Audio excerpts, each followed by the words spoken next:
Bom dia, despertos. Rodolfo Camilo aqui, com mais uma mensagem do Reino de Deus para você que decidiu despertar. Falando com você hoje sobre agindo pelo Espírito. Agindo pelo Espírito. Marcos capítulo 8, verso 11 ao 13, nós lemos: Os fariseus chegaram e começaram a discutir com Jesus. E tentando-o, pediram-lhe um sinal vindo do céu. Jesus, porém, arrancou do íntimo do seu espírito um gemido e disse: Por que esta geração pede um sinal? Em verdade, lhes digo que nenhum sinal será dado a esta geração. E deixando-os, tornou a embarcar para o outro lado. Veja, a primeira chave que eu quero deixar no seu coração é: faça a leitura espiritual dos ambientes. Faça a leitura espiritual dos ambientes. No verso 11 nós lemos: Os fariseus chegaram e começaram a discutir com Jesus, e tentando-o, pediram-lhe um sinal vindo do céu. Essa passagem está também em Mateus 16, e se você ler tanto em Marcos, como acabamos de ler, quanto em Mateus, uns versículos antes, você vai ver que Jesus tinha acabado de realizar um dos milagres mais extraordinários da história: a multiplicação dos pães e peixes. Agora ali chegaram alguns fariseus atrasados e mal intencionados, com a intenção de tentar Jesus, no sentido de encontrar nele alguma heresia, algo para ter do que acusá-lo. Para você fazer a leitura espiritual dos ambientes, vai precisar olhar além dos olhos naturais, além da aparência. Vai ter que ser uma pessoa mais observadora, e acredite, isso vai te poupar muita energia e te livrar de grandes embaraços. Sabemos que Jesus é o Cristo e ele, mesmo como homem, tinha uma percepção incrivelmente sobrenatural. Mas ele nos deixou o Espírito Santo e precisamos nos agarrar dessa promessa para guiarmos as nossas vidas e as nossas decisões. Aqueles que ali estavam pediram um sinal, mas Jesus conhecia a intenção deles. Ele sabia que sinais e maravilhas não eram capazes de gerar neles um coração fiel. Veja o que está escrito em João capítulo 2, verso 23. Em outra ocasião, estando Jesus em Jerusalém, durante a festa da Páscoa, muitos creram no seu nome, quando viram os sinais que ele fazia. Muitos creram no seu nome quando viram os sinais que ele fazia. Mas o próprio Jesus não confiava neles, porque conhecia a todos. Mas o próprio Jesus não confiava neles, porque conhecia a todos. E não precisava que alguém lhe desse testemunho a respeito das pessoas, porque ele mesmo sabia o que era a natureza humana. Muitos creram nele, mas Jesus não confiava neles, porque sabia o que era a natureza humana. Veja o quanto é forte isso. Isso nos leva a entender que, para ter a confiança de Jesus, precisamos lutar contra a nossa própria natureza humana e viver uma vida no Espírito. Quero repetir para você. Para ter a confiança de Jesus, precisamos lutar contra a nossa própria natureza humana e viver uma vida no Espírito. Agora você precisa transportar isso para a sua vida. Não se iluda com palavras de bajulação, com más intenções disfarçadas de boas ações. Observe mais, analise mais, tenha um filtro do Espírito Santo para se relacionar com as pessoas. Não se iluda em pensar que todos são seus amigos, que todos estão sendo verdadeiros com você. Esse não é o mundo real.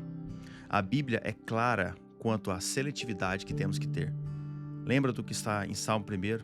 Bem-aventurado é aquele que não anda no conselho dos ímpios. Ou seja, você tem a opção de decidir com quem você vai se sentar, com quem você vai se aconselhar, os ambientes que você vai estar. 1 Coríntios 15, 33 também diz: As más companhias corrompem os bons costumes. Agora cabe a você buscar esse discernimento no Espírito Santo dos ambientes que você for caminhar, sentar, andar e as decisões que você vai tomar. Faça a leitura dos ambientes e haja pelo Espírito. A segunda chave que eu quero deixar no seu coração: respire fundo e haja pelo Espírito. Respire fundo e haja pelo Espírito. Respire fundo aí, respire fundo. Calma o seu coração. É isso que você tem que fazer em momentos de estresse, de embate. No verso 12 diz: Jesus, porém, arrancou do íntimo do seu espírito um gemido e disse: Por que essa geração pede um sinal? Em verdade lhes digo que nenhum sinal será dado a essa geração. Então respire fundo. Você consegue imaginar a cena? Jesus ali, tranquilo, chegam os fariseus mal intencionados e entram naquela conversa, sem serem convidados.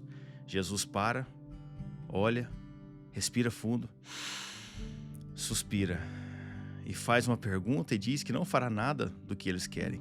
Ele podia fazer? Claro, mas ele sabia que não havia a necessidade, não havia propósito naquilo.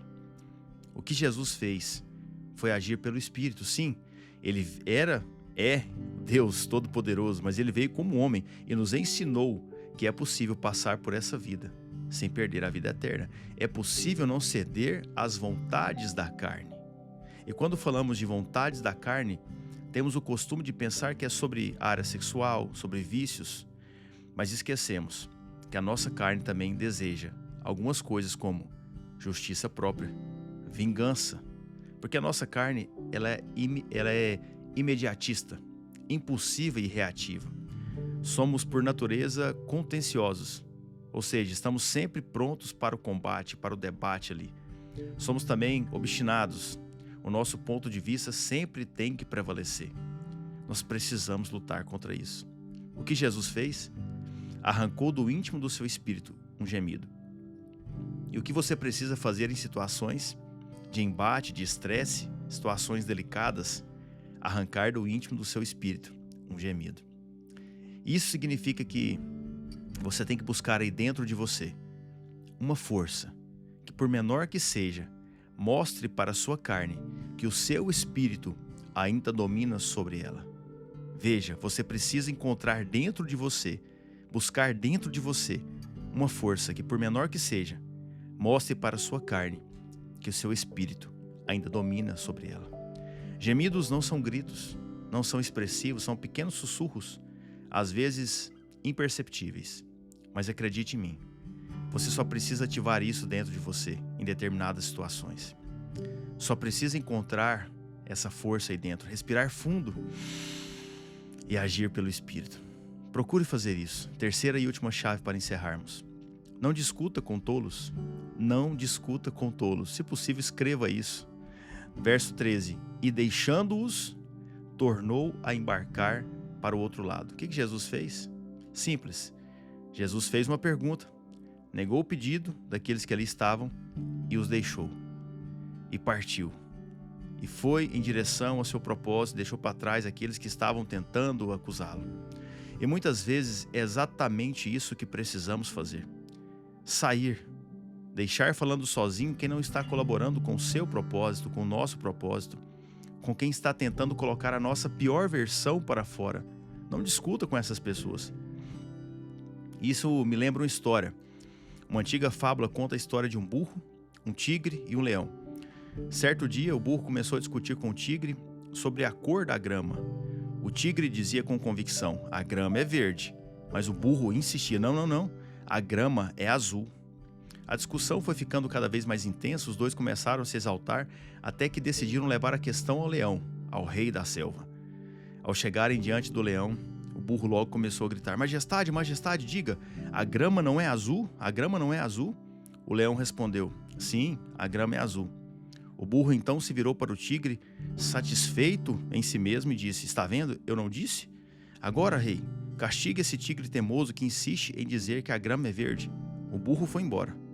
O leão virou para o tigre e declarou: tigre, como castigo pela sua teimosia, você ficará 4 anos sem poder falar.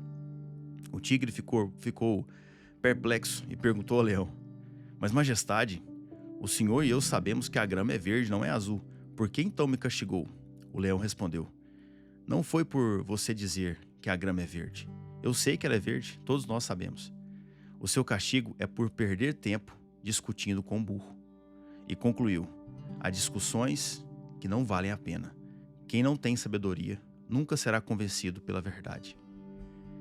E nós vamos ver uma sugestão, um conselho muito pertinente sobre isso em Provérbios 26, verso 4. Não responda ao insensato segundo a sua tolice, para que você não se torne semelhante a ele. Então veja, há discussões que não valem a pena. Quem não tem sabedoria nunca será convencido pela verdade. Não discuta com tolos, não perca sua paz Não perca a presença do Espírito Santo que habita em você em algumas discussões, em algumas situações. Deixe falando sozinho, siga em frente. O seu alvo é Cristo. Se lembre das 3 chaves.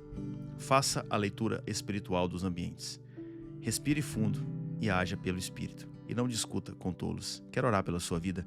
Pai, em nome de Jesus, obrigado pela tua palavra, que é viva, que é pura, que é eficaz e que é poderosa, Deus, para penetrar no íntimo do nosso ser e separar, Deus, os nossos desejos da tua vontade, os nossos desejos daquilo que realmente precisamos fazer, Pai. Como temos aprendido com o Senhor nesses dias. Que o Senhor nos dê discernimento para fazer essa leitura espiritual dos ambientes, papai. Que o Senhor nos dê força para vivermos pelo Espírito, andarmos pelo Espírito, para que o nosso Espírito governe a nossa carne. Porque o nosso Espírito conversa com o seu Espírito Santo, Pai. Deus, dê para essa pessoa que está me escutando hoje força, graça, discernimento e sabedoria. Abençoe a vida financeira, o casamento, os negócios. Dê a ela um dia de paz, de boas notícias do Senhor.